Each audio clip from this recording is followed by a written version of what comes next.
Hey, it's Leslie Cornwell, Midwifery Business Consultation. I get asked often from midwives, down and dirty, what are the goods and bads of opening a birth center? And it's one of those things where it can have a lot of great potential and it could have potential risk that you may or may not even realize. So when we're doing consulting work, we're doing a business plan, we're looking at where do you want to go, how to make that happen.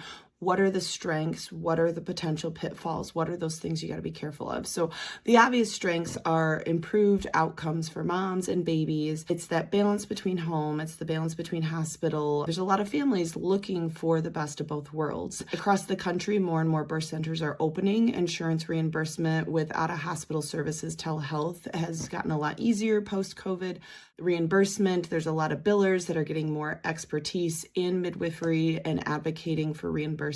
There's different people out there creating resources, tools to make birth centers more and more successful. More and more midwives are wanting to work at birth centers, are frustrated with the hospital system, losing their jobs in the hospital, and they may not be quite comfortable to jump into the home birth world, or maybe they live out in a rural community and it makes more sense to have a birth center where they can have a central location their ladies are going to. Across the country, there's so many community-based OB units closing, and it's a challenge to serve a 3-hour radius for home birth solos. So there's a lot of benefits to the midwife. There's a lot of benefits to the family. I love midwives having real estate, whether you're doing home birth, women's health clinic, birth centers. There's so much data showing you're going to be far more financially successful, secure, less burnout by having a business and real estate side by side. So you can buy a building to do your clinic, to do your home visits if you need to, but having the birth center gives you the facility fee side, plus it gives you a space where you can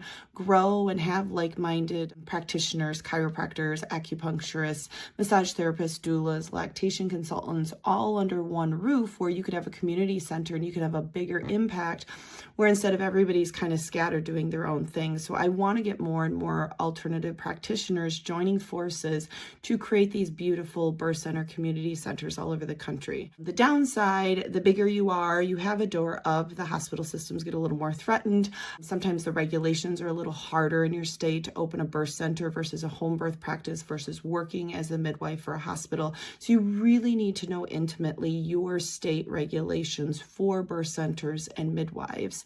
And that's part of our planning process. Risk reduction, anytime you're in obstetrics, whether it's home birth, birth center, hospital, even if you have malpractice insurance, we talk a lot about estate planning, risk reduction, protecting your personal assets today and in the future. So that's not so much specific to birth centers, but the bigger you are, the more money you make, the larger your team is, the more present you have in the community.